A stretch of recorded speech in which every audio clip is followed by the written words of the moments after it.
When a child-eating clown starts getting romanticized, you know fear is no longer doing its job. Red balloons, a crooked smile, and glowing eyes that promise danger are all elements of horror, but instead of being scared, the audience is low-key being seduced by the cosmic entity we know as it. Welcome to the Pennywise effect, a viral cultural moment where a shape-shifting cosmic child-chomping clown is somehow aura-farming and turning eyeballs on the hotness meter. Yes, you heard that right. The same entity that lurks in sewers and feeds on fear is also being edited to slow music, romanticized on Tumblr, and thirsted over on our For You pages.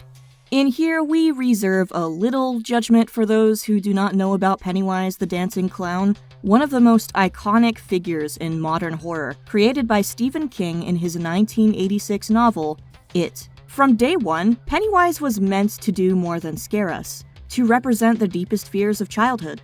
In King's story, clowns, which are normally the symbols of entertainment, are transformed into predators, showing how something that was supposed to be truly comforting can also become a source of danger. This scary clown can take the form of whatever frightens a child most, whether it's a huge spider, a terrifying clown, or a ghost. Through fears shared by all children, such as darkness, outcast, death, and the uncanny, Pennywise embodies what scares us most. The character first came to life on screen in the 1990 miniseries with Tim Curry as Pennywise, who made the character unforgettable through an amazing, theatrical, and unpredictable performance, which focused only on fear. There was no presence of romanticization here since the adaptation focused on horror in its raw form. However, this changed with the 2017 and 2019 film adaptation played by Bill Skarsgard. While still keeping the horror element alive, Skarsgård's performance added a mix of charisma, allowing the new Pennywise to become an object of fascination,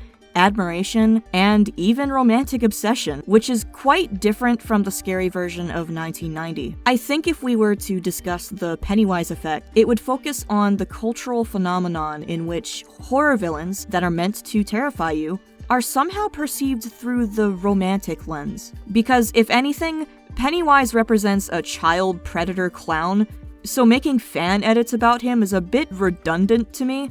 With the memes of girls wanting to crawl into the gutter that leads to its lair, I guess Pennywise has had his effect outside screens too, given they are being drawn to the dark and morally corrupt characters. Not to yuck someone's yum, but somehow Pennywise is fitting perfectly into the dangerous yet irresistible trope, similar to vampires, serial killers in true crime fandom, or gothic antiheroes. The clown makeup does not remove the human features beneath it, instead, it exaggerates them, and the outcome is a character who feels immensely wanted. Of course, social media also played a major role in this trend by providing platforms to remix, share fan edits, memes, and video clips that begin isolating moments where Pennywise is cut out of the context of violence and horror, and just being romanticized. Just type Pennywise Riz on Google and see the searches cackle you. With the whole Pennywise Riz concept, the internet is basically being unhinged in the funniest way possible.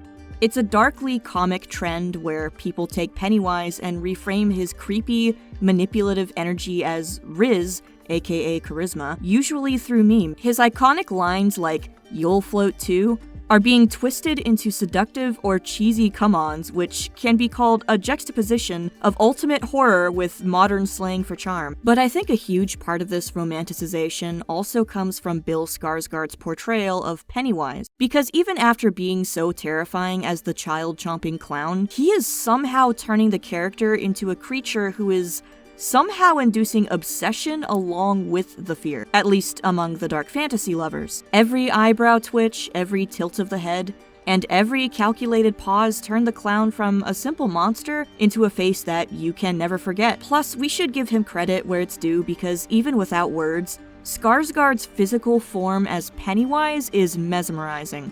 The way he unnaturally stretches his limbs, floats across a room, or tilts his body in unexpected angles, makes Pennywise seem both supernatural while also feeling like a showman fully in control of his audience. Skarsgård's sinister gaze and dark aura represented the character so perfectly that at one point fans struggled to separate the actor from the role. His voice, ranging from cheerful nursery rhymes to gut-wrenching growls, truly embodied Pennywise's unsettling nature. Fans couldn't get enough of Skarsgård's performance, and let's just say there are rather stifling Pennywise fanfictions being written at the darkest corners of the internet. Skarsgård's Pennywise is definitely horrifying, but somehow also magnetic and downright irresistible, thus making him the ideal pop culture crush. If you really think about it, there is something strangely seductive about villains. With Vecna's strange aura, Frankenstein's creature's unexpected charm,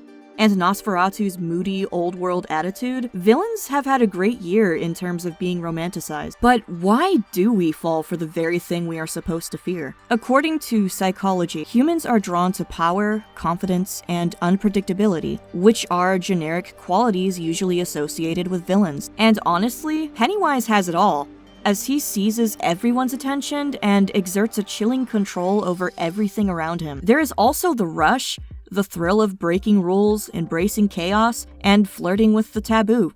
Danger releases adrenaline, and fear can sometimes feel addictive. So if you throw in a pinch of forbidden attraction, fear becomes an obsession. This tension between fear and attraction is part of the magic. That is why the same grin that makes you jump also makes you stare. Those same glowing eyes that scream danger also pull you in, making it totally hypnotic. We no longer want to hide behind the couch. We lean closer, with hearts pounding, daring to imagine what it would be like to step into their world. Yeah, well, we all know how Ingrid Kirsch fared when she hugged Pennywise and called him her papa. I think the Pennywise effect is not just a social media trend. It builds a base for storytelling, fan culture, and our understanding of horror. When monsters become objects of curiosity, storytellers and audiences both start to rethink what fear actually means and how it functions. A villain that was once made only to scare now carries a sense of charm and presence, transforming threat into attraction. Suddenly, horror isn't just about tension and being scared. It's about aesthetic, performance, and emotional pull you cannot resist.